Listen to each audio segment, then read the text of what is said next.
There's an old rule in the North. If you want something bad enough, you'll find a way to get it there. Doesn't matter how heavy it is, doesn't matter what the trail looks like, doesn't matter if the machine's been sitting since October and the battery's colder than a politician's handshake. You'll figure it out. Because out here, nothing arrives easy. Every board gets hauled, every nail gets carried, every mistake gets paid for in sweat and sometimes daylight. The moose don't lend a hand, the beavers don't file permits, and the ravens sit up in the trees watching the whole operation, just waiting for you to drop something shiny. But that's the bargain you make with the bush. You bring the work and the land brings the challenge. Some days the snow is too deep, some days the trail disappears, some days the machine coughs once, shudders, and decides it's had enough for the season. And on those days you take a breath, tighten a bolt, pull a rope one more time, and keep moving. Because quitting doesn't build cabins and comfort sure doesn't grow in the wilderness. Out here, progress is measured in inches, patience is measured in seasons, and success is measured in whether the roof is still standing when the winter comes back around. So we haul, we drag, we fix what's broke, and we make do with what we got. And when the job looks impossible, we do it anyway. That's what we do out here. We're building a 100-year cabin. This is how.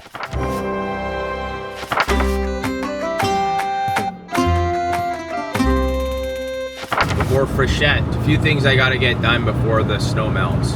I gotta get on the land with GPS, get a lot more measurements so I can map out that area properly. The other thing I gotta do is get the roofing metal into the cabin area.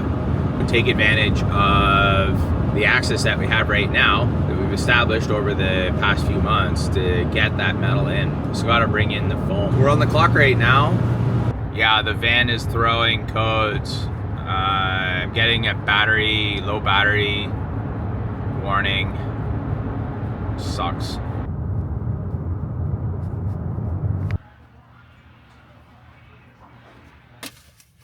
I gotta open the manual to figure out how to put the battery in.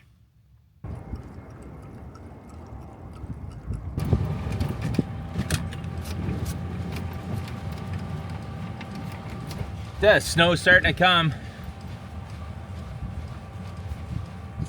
Up in the north, when you need steel to wrap a building, everybody tells you go see the Martin boys over at Echo Valley Exteriors in Matheson. And when you're building a 100-year cabin, steel's about the only sensible choice for exterior cladding. Cedar shingles are fine and dandy, but they're a mountain of work, and sooner or later the weather always gets the better of them. Orland whips together a skid so you've got a proper place to lay the steel panels, keeps them straight and easy to handle. Then he rolls out exactly what you need, cut to order and ready to go to work.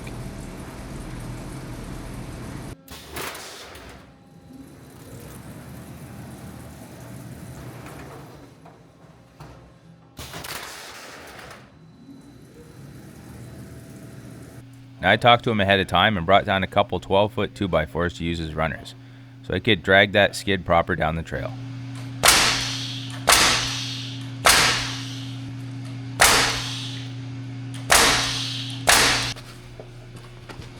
Yeah, I guess that's the issue. Yeah.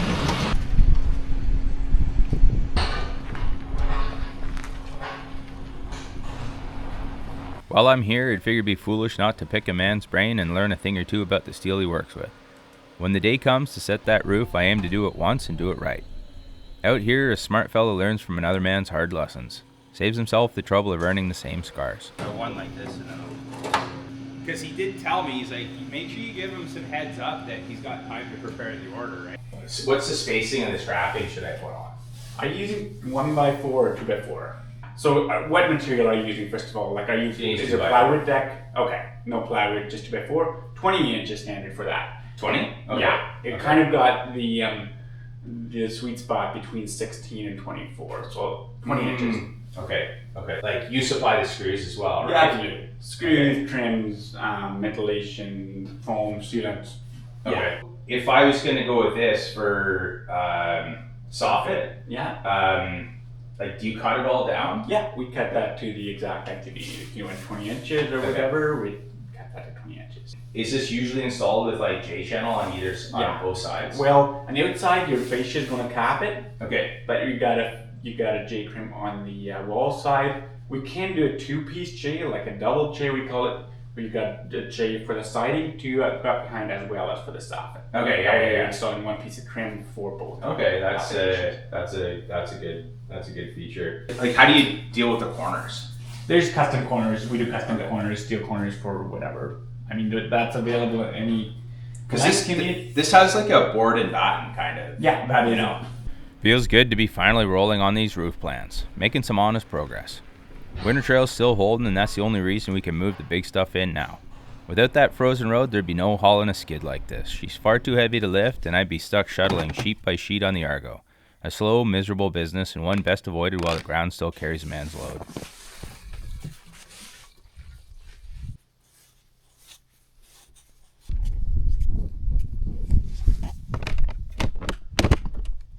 Before I can haul this load of roofing steel in, there's a bit of groundwork to do first. I gotta head into the land, break the trail to the cabin, and hook onto the sleigh. Then come back out here so we can drag the steel in the proper way.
So I didn't plan it to fit in between there, but I'm pretty happy it does.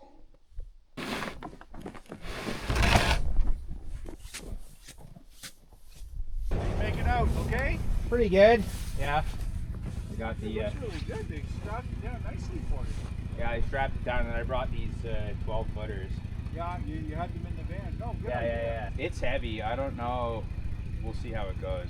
I think It should slide. You should pull it nice. yeah, the biggest I think is right here, getting up the. The Alpine's a tough machine with a lot of low-end power, which is perfect. Yeah. So I think once it's on the trail, once With that freezing rain and everything they say is coming, better to have it in at your site, all covered up. You don't have to worry about it. yeah. I'm Okay. on my way there now. Have a good one. We'll talk to you Take later. care.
Now, this is where I made a bit of a miscalculation.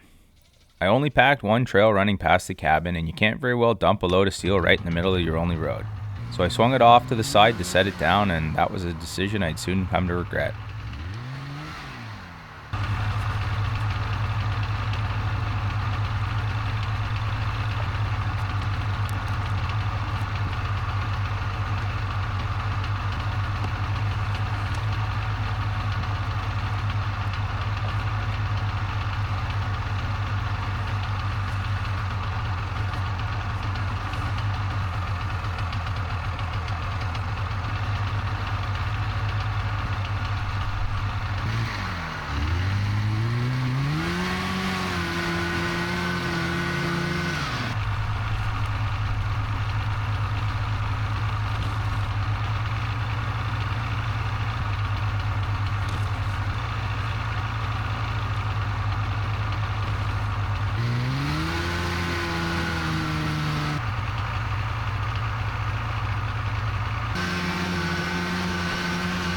I got a little off the pack to keep the metal off the side. And I can't move. This snow is so packed. I can't even get snow under the track.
I don't know. I don't expect this to hold.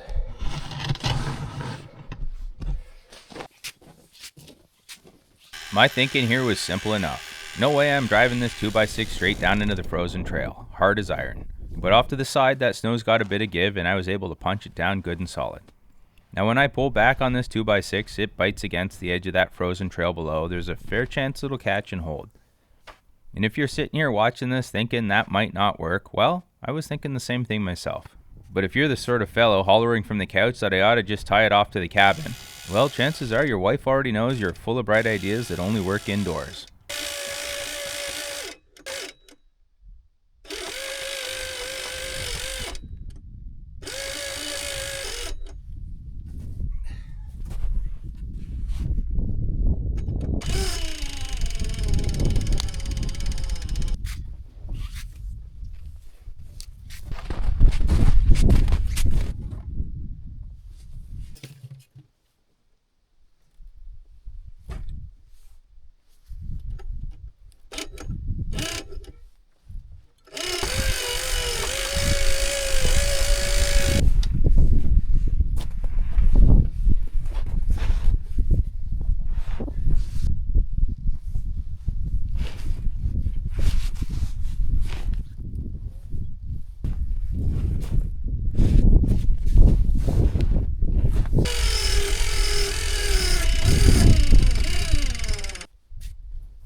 So I got stuck pretty bad yesterday, kind of sucked. I got another run in today. Plan is to do some GPS surveying of the land. There's a big snowstorm coming again. So we're gonna get another, I don't know, foot of snow the next day.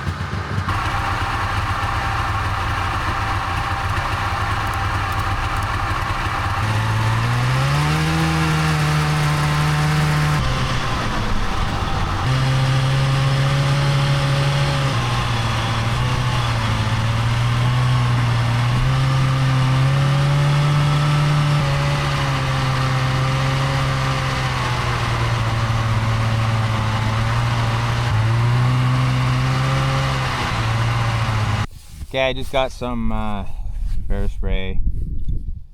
Not that I need it, I won't see any bears, but it just makes me feel a little bit more comfortable going on the back. So let's see how the ride across the down Beaver Creek Trail goes, because I haven't been down there in a little bit. There's a lot of snow coming, so it would suck if I have to start winching.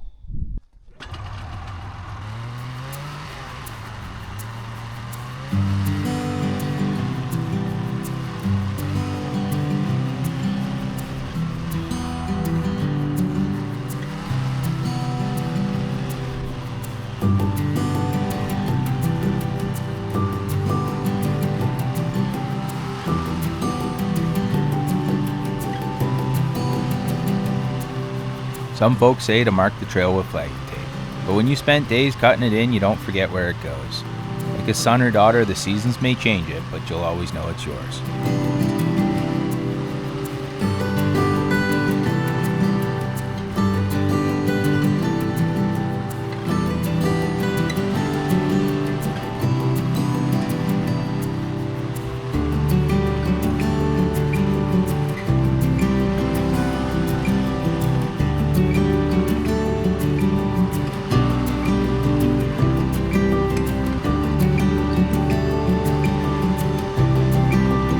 Right here you can see a wolf or maybe a lynx following the trail we packed. Even the wildlife knows a good path when they see one.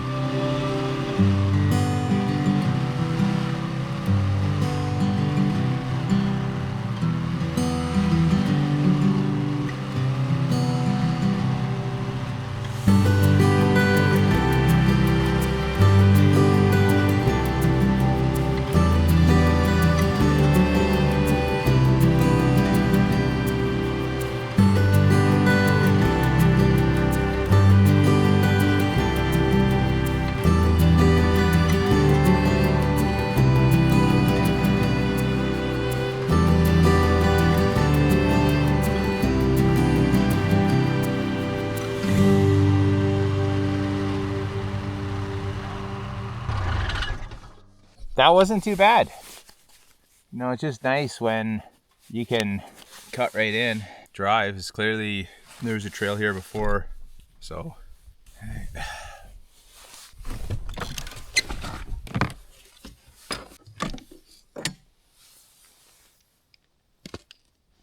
That's how deep the snow is right there.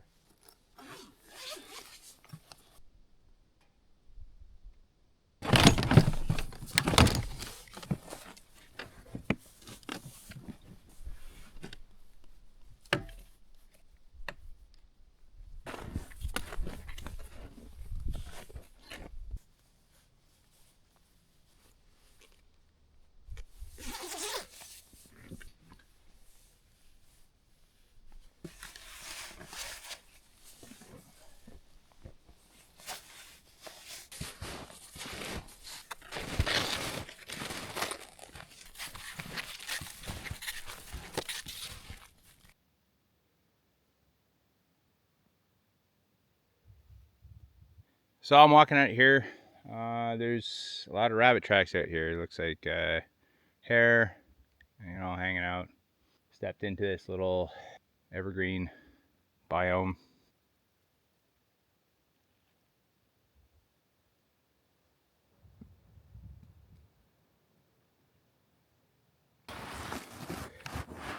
This is like one of the biggest trees I've seen. That's Beaver Creek down there. You can't see where it is, but it's kind of open there, and it's open across on the other side too. I don't know what that is. Hear an airplane coming through.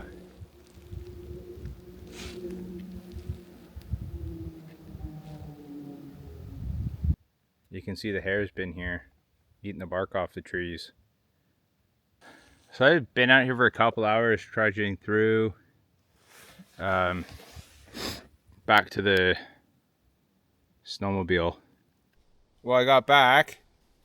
Oh, my hip hurts. Oh.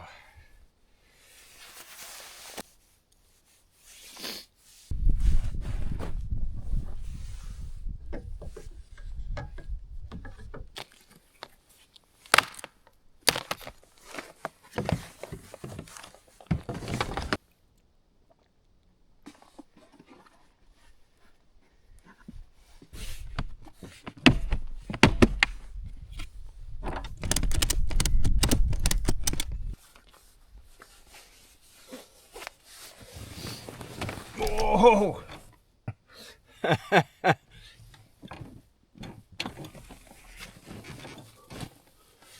Oh.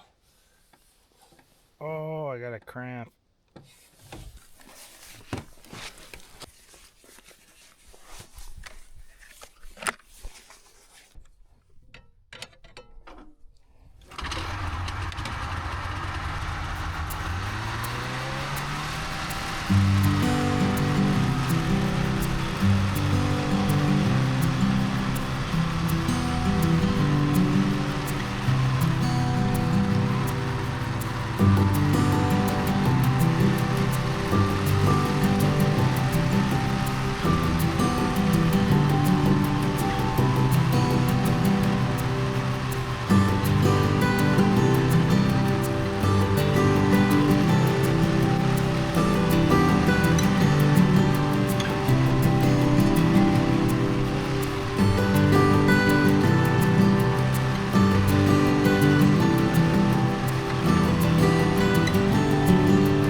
That's a nice thing about putting some time in for a trail. You get to, get in and get out. That was awesome. Nothing to write home about.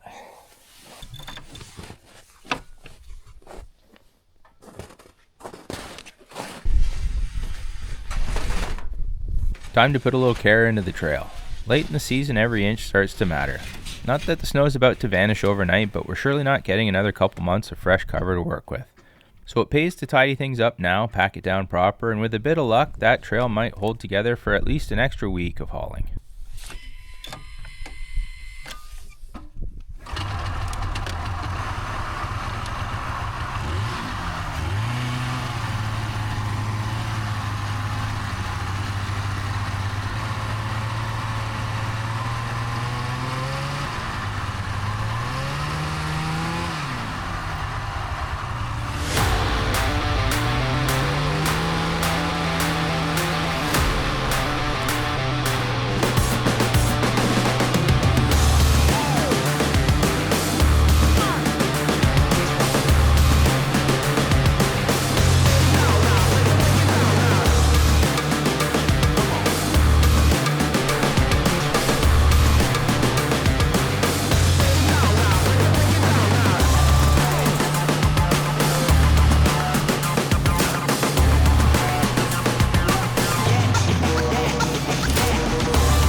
So we got nailed again, and it was really difficult to get the Alpine out this morning. Well, this morning, it's like mid-afternoon right now. Yeah, it kind of sucks. It's Good Friday, things are shut down. I gotta get in, just keep cutting that trail. Yeah.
So it smells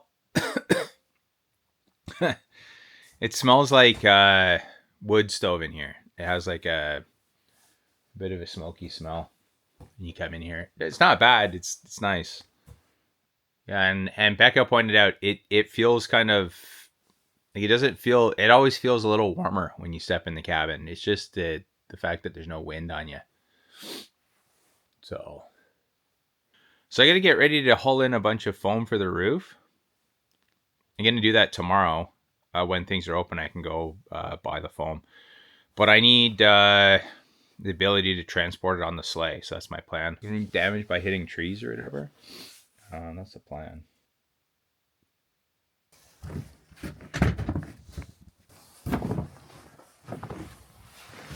The other thing I'm interested in looking at is this stuff here.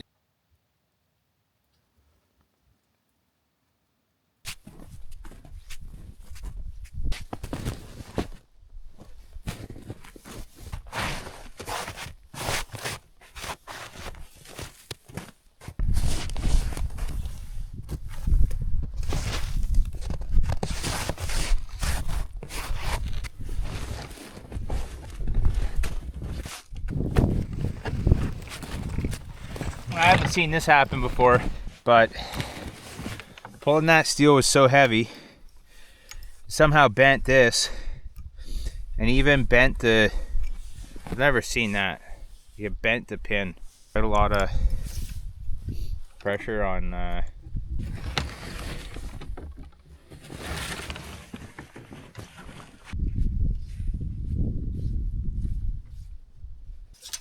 having this wood deck sleigh has made winter hauling a whole lot easier. She's simple, flexible, and stout enough to tow just about any load I care to put on her. Worth every minute I spent back in the shop welding her up and tightening the bones. Turned an old rig into a proper workhorse again.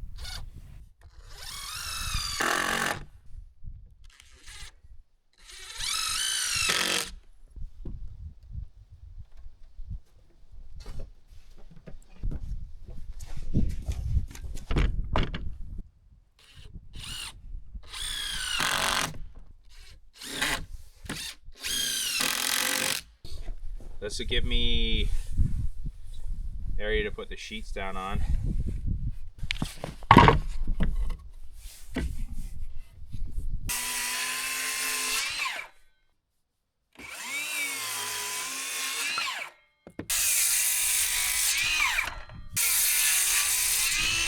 I'm fixing to make up a few corner guards so I can cinch those straps down tight over the foam without bruising the edges or chewing up the sheets.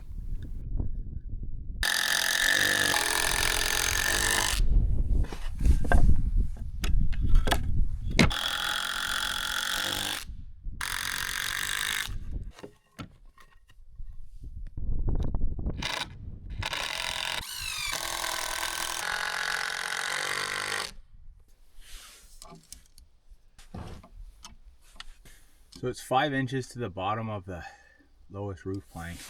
I got to be up above the window. So the soffit has to be up here somewhere. Yeah, it's not a big deal. It's going to be false rafter tails to a fascia. That's going to be above the foam. But yeah, that means this is going to come up an extra 4. But I'm going to have to figure out how I do that. On top of this decking is going to be 2 sheets of 2-inch foam, so a total of 4-inch foam. Then 2x4s running vertically on top of the rafters, screwed down, and then 2x4s horizontally every 20 inches for the steel roofing to go on top of. So that's going to be a rather large width of the roof. And then I'm just going to cut these rafter tails off. They're not going to be used for the fascia. The fascia board is going to be mounted to the false rafter tails, which are actually the vertical pieces of 2x4. There'll be a gap, so essentially what happens when the steel roof leaks, which it will eventually, it will run down on top of the foam and then drip down into the vented soffit, into the vented soffit, so that and the vented soffit will also provide an air pass so that air can flow up and keep the underside of the roof cool. It's probably a good time to show you what I mean about the roof, because up here a good roof isn't a luxury, it's survival. You'll notice we didn't go with plywood for the roof deck. Would have been faster, would have been easier, would have saved a fair bit of sweat. But we wanted something a little more honest, real roof blanking. So when you're sitting inside on a cold winter night, you can look up and see the rafters and the wood grain overhead, not just a sheet of plywood pretending to be something it's not. Now that decision comes with a price, because once you commit to exposed planking, you can't just stuff insulation between the rafters like folks do in town. No sir, you gotta insulate from the outside. So what we're doing here is laying foam boards right on top of the roof deck. 2 inches first, then another 2 inches on top of that, 4 inches total. And that keeps the heat where it belongs, inside the cabin. And that stops the cold from sneaking through the rafters like a raccoon in an open chicken coop. And just like laying bricks in a proper wall, the seams get staggered. Second layer offset from the first. Tape the joints tight, because in the bush, air finds every crack you leave behind. Now here's where things get interesting. Once you got 4 inches of foam on the roof, you've got to hold it down somehow, and still give the metal roofing something solid to screw into. First idea most folks have is horizontal strapping. Seems sensible. But if water ever gets under that roof, and someday it will, horizontal boards turn into little dams. They hold the water where you don't want it. And water left alone long enough has a way of winning every argument. So instead, we run vertical strapping. These pieces line up over the rafters underneath. And long construction screws pull everything tight. Foam, planking, and structure, all the way down to the bones of the cabin. Then on top of that, we add horizontal strapping for the steel roof. That gives us strength, ventilation, and a path for water to run safely downhill, which is exactly where we want it. Gravity's one of the few helpers you can always count on out here. Now the last detail, and one that keeps me up at night, is the soffit. How do we let air in, let water out, and still hang a proper set of eaves troughs? That's the puzzle. So what we're building here is what I call false rafter tails. These vertical straps come down past the foam and they give us something solid to mount the eaves onto. If water ever makes it past the metal roof, it lands on the foam, runs down the surface, and drips safely into the soffit area, right where it belongs. And in summer, that vented soffit lets hot air rise up and escape through the ridge. Keeps the roof cool, keeps the cabin dry, and keeps the mold and rot from setting up shop like unwanted squatters. So that's the plan for the roof. Not the fastest way to build one, not the cheapest either. But out here, you build things once and you build them right. Because when winter rolls back in and the wind starts howling across the bush, this roof isn't just keeping the snow out, it's keeping us alive.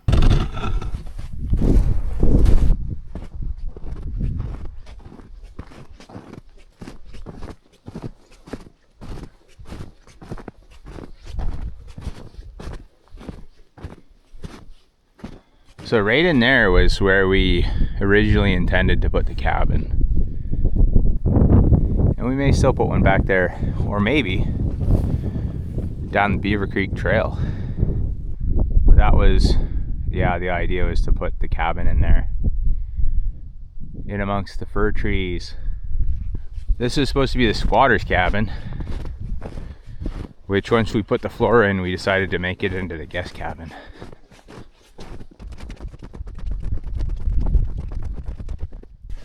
The thing I still have to figure out is how to like I gotta do the soffit out this way. It's gonna suck. Because it's gonna look crap if it just stops there. I don't know. I have plenty of time to figure that part out. We're doing steel around the outside of the building, but up here, up in the gable end, we're gonna do board and batten. That's the only spot that we'll do board and batten, because it won't look that good to have steel right up to the top and blend in with the other wood. All in due time. Looking forward to it though. So how many sheets can I put on this? Let's see. What do I feel comfortable with? I could do 20 sheets up to here.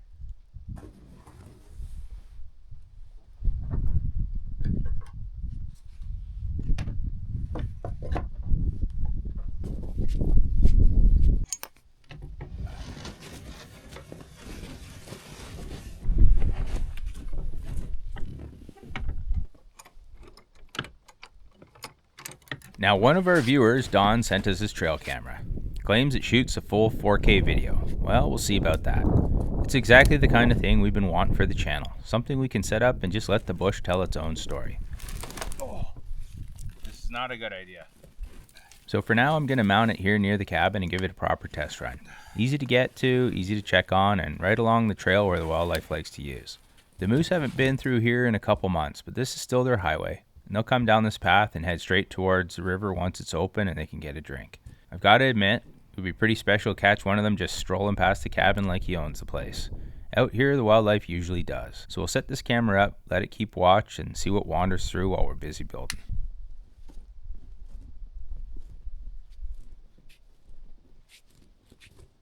It's crazy that you can walk on top of the snow. I'll put that there and see what happens.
I was working on the trailer and didn't notice the warden sneaking up on me on their snow machines. They're very good at that.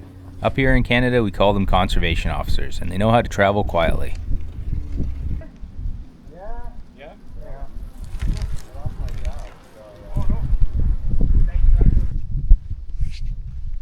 Yeah.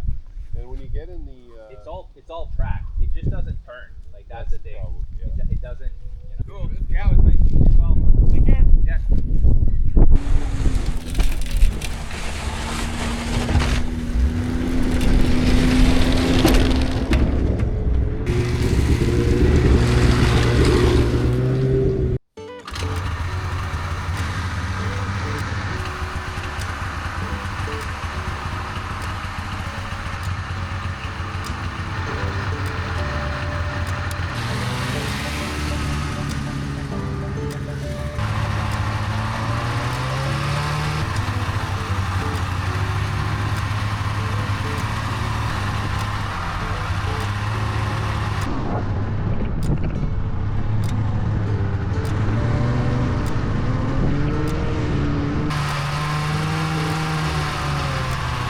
She's a big bulky load to look at, but she pulls easy. Bark's bigger than bite.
So it says snow's starting to come down now. Accidentally lost half a sheet of foam there, just snapped off. Just as I was started driving, it folded over and snapped. I had the strap on and the strap came off. I was tied to the trailer and I guess it was bouncing. I don't know where the strap is either. So I got the snow machine stashed up the street. I gotta go get it. And then I'll pull this second load and hopefully final load of foam into the land.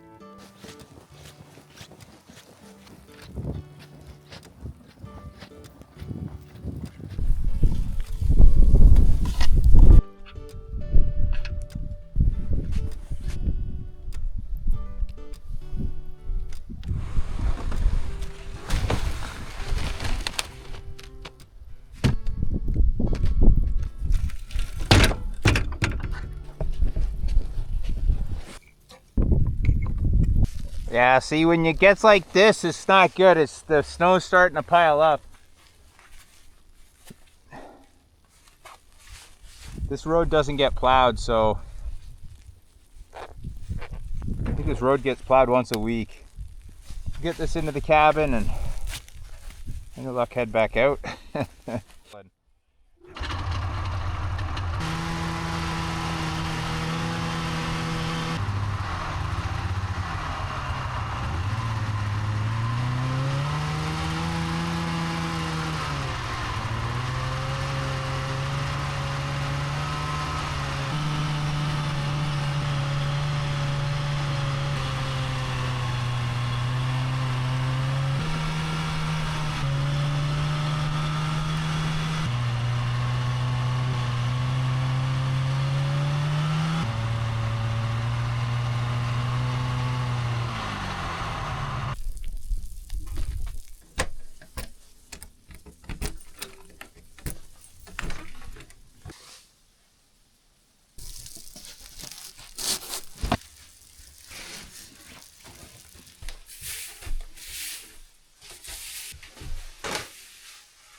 Take my whole reserve jerry can. Look at that. Oh, I honestly didn't know. Definitely have enough to get back out, but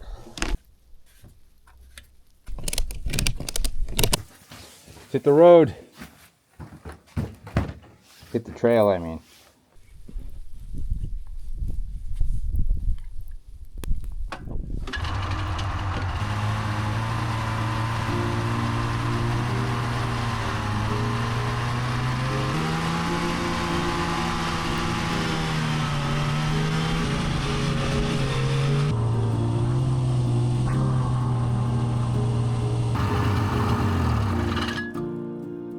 Oh, well, that was a nice little ride.